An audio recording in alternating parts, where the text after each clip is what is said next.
வணக்கம் நண்பர்களே, இது உங்கள் தமிழ் விஆர்எஸ் மீடியா.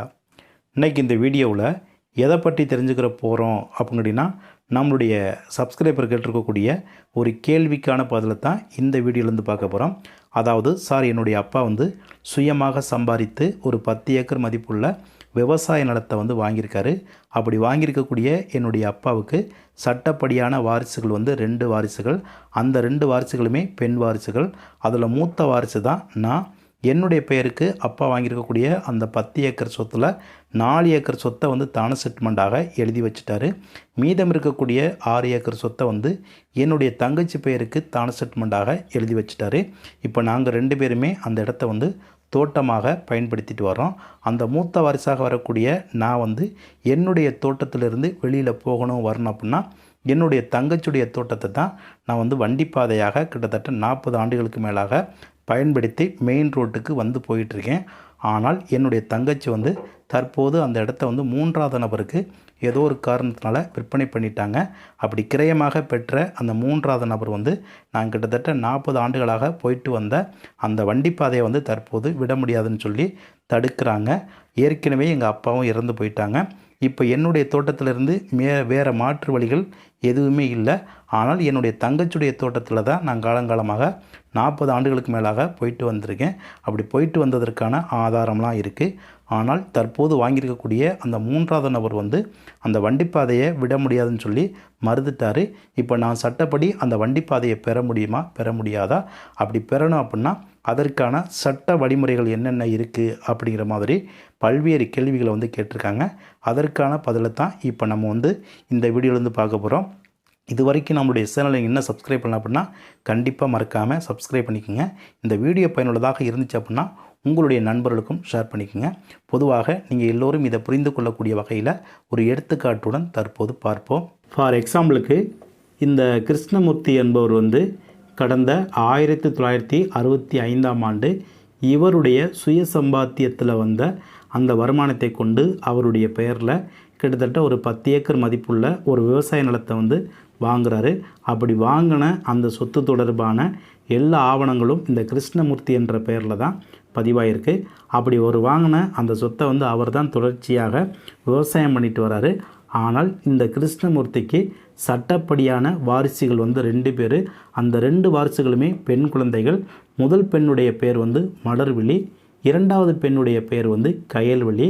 இவர் பேரில் இருக்கக்கூடிய அந்த 10 ஏக்கரை இந்த பெண்களுக்கு தான செட்டில்மெண்ட்டாக கடந்த 1985ஆம் ஆண்டு மூத்த மகளாக வரக்கூடிய மலர்விழிக்கு கிட்டத்தட்ட ஒரு 4 ஏக்கர் சொத்தை தான செட்டில்மெண்ட்டாக எழுதி வைக்கிறாரு. அப்படி எழுதி வாங்கின இந்த மலர்விழி பேரில் தான் அந்த 4 ஏக்கர் சொத்து தொடர்பான எல்லா ஆவணங்களும் அவருடைய பேரில் தான் பதிவாயிருக்கு.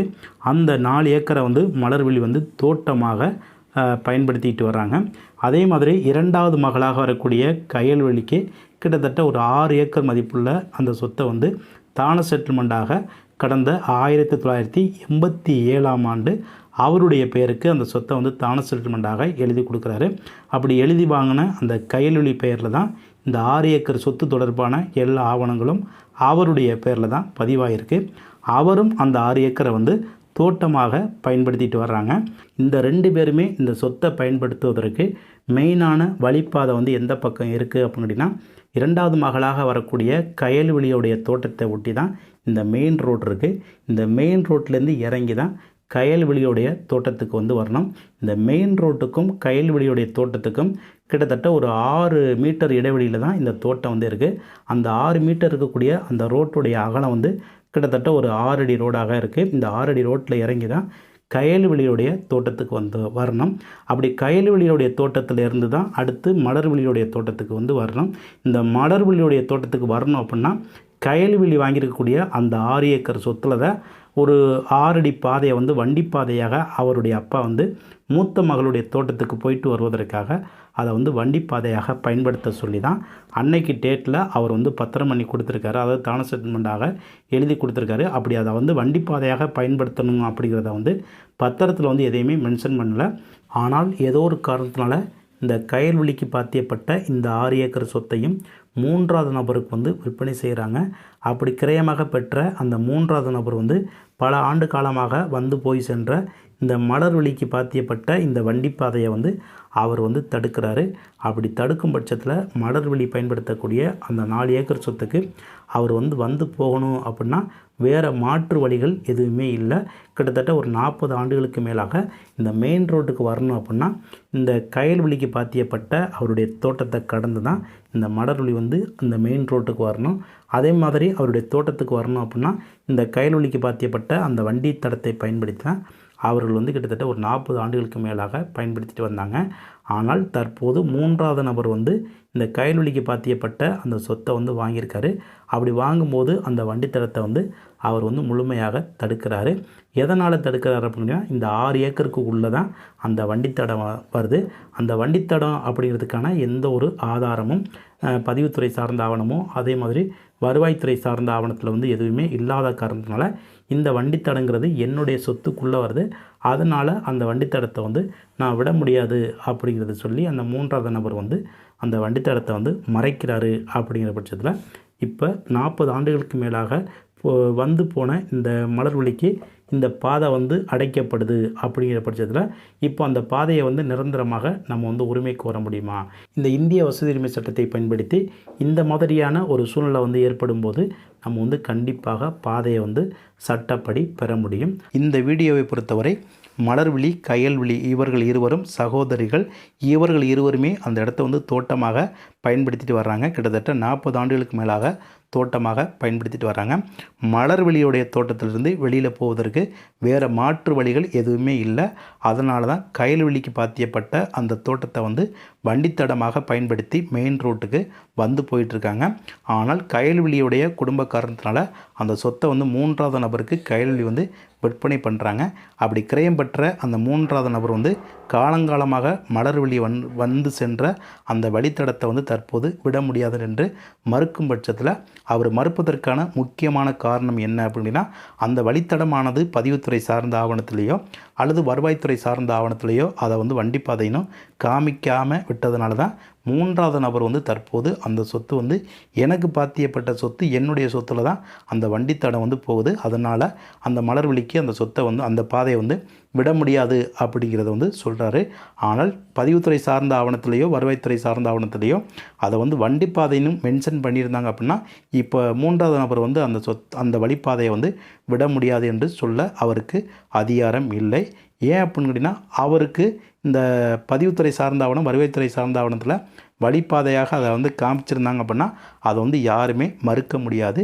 அது போன்ற ஆவணங்கள் இல்லாதனால தான் அந்த சொத்து எனக்கு பாத்தியப்பட்டது, அதில் போயிட்டு நான் வந்து பாதையை வந்து விட முடியாது அப்படிங்கிறத வந்து சொல்கிறாரு. அதை எப்போ அவரால் சொல்லலாம் அப்படின்னா மலர்விழிக்கு அவருடைய தோட்டத்திலிருந்து வெளியில் போவதற்கு மாற்று வழிகள் ஏதாவது இருந்துச்சு அப்படின்னா அந்த மாதிரியான நேரங்களில் இந்த 3வது நபர் வந்து இந்த பாதையை வந்து தடுப்பதற்கு அவருக்கு வந்து முழு அதிகாரம் இருக்குது.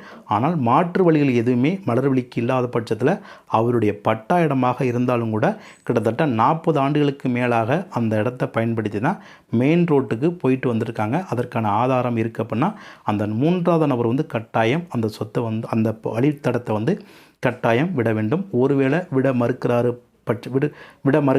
அப்படிங்கிற பட்சத்தில் இந்த மலர்விழியுடைய தரப்பிலும் அதே மாதிரி அந்த 3வது நபருடைய தரப்பிலும் உட்கார்ந்து பேசி இன்னென்ன காரணத்தினால இந்த தோட்டத்திலேருந்து இந்த பாதையை வந்து நாங்கள் வந்து பயன்படுத்திகிட்டு இருக்கோம், இத்தனை ஆண்டுகளாக பயன்படுத்தி நாங்கள் வந்து போயிட்டுருக்கோம், வேறு மாற்று வழிகள் எதுவுமே இல்லை அப்படின்னு சொல்லி சமரசமாக பேசி அந்த 3வது நபரிடம் இருந்து அந்த பாதையை வந்து நீங்கள் வந்து எளிதாக பெற முடியும். ஒருவேளை அதற்கும் அவர் வந்து சம்மதிக்கலை அப்படிங்கிற பட்சத்தில் சம்மந்தப்பட்ட காவல் நிலையத்தில் ஒரு புகார் கொடுக்கலாம். அந்த புகாரில் இந்த தோட்டத்துக்கு மாற்று வழிகள் எதுவுமே இல்லை, இத்தனை ஆண்டுகளாக நாங்கள் பயன்படுத்தி தான் இந்த தோட்டத்திலிருந்து வெளியில் போயிட்டு வந்துட்டுருக்கோம், ஆனால் இவர் புதிதாக வாங்கியிருக்கக்கூடிய இந்த நபர் வந்து அந்த வழிப்பாதையை வந்து தடுக்கிறாரு அப்படிங்கிற மாதிரி சொல்லி சம்மந்தப்பட்ட காவல் நிலையத்தில் ஒரு புகார் கொடுத்தீங்க அப்படின்னா அந்த புகாரின் அடிப்படையில் சம்மந்தப்பட்ட காவல்துறை அதிகாரிகள் வந்து அவரை பேசி சமரசமாக அந்த வழிப்பாதையை எடுப்பதற்கு ஒரு வாய்ப்பு இருக்குது. ஒருவேளை அதற்கும் அந்த 3வது நபர் வந்து சம்மதிக்கலை அப்படிங்கிற பட்சத்தில் சம்மந்தப்பட்ட வட்டாட்சியர்கிட்ட என்னென்ன காரணத்தை சொல்லி நீங்கள் வந்து ஒரு புகாராக ஒரு மனு கொடுக்கலாம். அதன் மீது அந்த வட்டாட்சியர் வந்து நடவடிக்கை எடுத்து அந்த வழிப்பாதையை வந்து நிரந்தரமாக ஆக்கி கொடுப்பதற்கு ஒரு வாய்ப்பு இருக்குது. அந்த வட்டாட்சியரும் அந்த நபர் மீது எந்த ஒரு நடவடிக்கையும் எடுக்காத பட்சத்தில் நீங்கள் சம்மந்தப்பட்ட மாவட்ட ஆட்சியர்கிட்ட ஒரு மனு கொடுங்க. அந்த மனுவின் அடிப்படையில் சம்மந்தப்பட்ட அந்த துறை அதிகாரிகள் வந்து அந்த இடத்துக்கு வேறு மாற்று வழிகள் இருக்கா இல்லையா, மாற்று வழிகள் இல்லாத பட்சத்தில் அந்த 3வது நபர் வாங்கியிருக்கக்கூடிய அந்த தோட்டத்தை பயன்படுத்தி தான் அந்த வழியை வந்து ஏற்படுத்தி கொடுக்கணும் அப்படிங்கிற மாதிரி அவர்கள் வந்து பேசுவாங்க. அதற்கான அந்த அதிகாரத்தை வந்து பயன்படுத்தி அவர்கள் வந்து அந்த பாதையாக மாற்றி கொடுப்பதற்கு அவர்களுக்கு முழு அதிகாரம் இருக்குது. அதாவது இந்திய வசதி உரிமை சட்டத்தை பயன்படுத்தி இந்த சம்பந்தப்பட்ட துறை அதிகாரிகள் வேறு மாற்று வழியே இல்லாத பட்சத்தில் இந்த 3வது நபருடைய தோட்டத்தை பயன்படுத்தி தான் அந்த இடத்துலேருந்து மெயின் ரோட்டுக்கு போவதற்கான வழிப்பாதை இருக்குது அப்படிங்கிறத வந்து இந்த இந்திய வசதி உரிமை சட்டத்தை பயன்படுத்தி அவர்கள் அந்த பாதையை வந்து உங்களுக்கு நிரந்தரமாக ஆக்கி கொடுப்பதற்கு வாய்ப்புகள் இருக்குது. ஒருவேளை அதற்கும் அந்த 3வது நபர் வந்து சம்மதம் தெரிவிக்கல, அது அல்லது கட்டுப்படலை அப்படிங்கிற பட்சத்தில் நீங்கள் வந்து ஒரு லீகல் நோட்டீஸு அனுப்புங்க. அந்த சம்மந்தப்பட்ட நபருக்கு ஒரு லீகல் நோட்டீஸு அனுப்புங்க. இந்த மாதிரி இந்த சொத்து வந்து இப்படி பாத்தியப்பட்டது, இத்தனை ஆண்டுகளாக நாங்கள் இந்த இடத்த வந்து வழிப்பாதையாக பயன்படுத்திட்டு வர்றோம். ஆனால் தற்போது இந்த சொத்தை வந்து இன்னார் இப்படி வாங்கியிருக்கீங்க, இந்த பாதையை நீங்கள் வந்து விட மறுத்தால் என்னுடைய தோட்டத்தில் இருக்கக்கூடிய அந்த தோட்டத்தில் விளையக்கூடிய பயிர்களையோ அல்லது அந்த தோட்டத்தில் வரக்கூடிய காய்கனிகளையோ நாம் பறிப்பதற்கு வேறு மாற்று வழிகள் இல்லை. இதனால் என்னுடைய விவசாயம் வந்து பாதிக்கப்படும், இதனால் எனக்கு கிடைக்கக்கூடிய வருமானம் வந்து பாதிக்கப்படும். அதனால் இந்த வழித்தடத்தை வந்து நிரந்தரமாக எனக்கு விட்டு கொடுங்க அப்படின்னு சொல்லி நீங்கள் வந்து ஒரு லீகல் நோட்டீஸு அனுப்புங்க. ஒருவேளை அந்த லீகல் நோட்டீஸுக்கும் அவர் வந்து கட்டுப்படலை, அதுக்கும் சம்மதம் தெரிவிக்கலை அப்படிங்கிற பட்சத்தில் சம்பந்தப்பட்ட நீதிமன்றத்தை நாடி இந்த இந்திய வசதி உரிமை சட்டத்தின் கீழே நிரந்தரமாக அந்த வழிப்பாதையை எடுப்பதற்கு உங்களுக்கு முழு அதிகாரம் இருக்குது.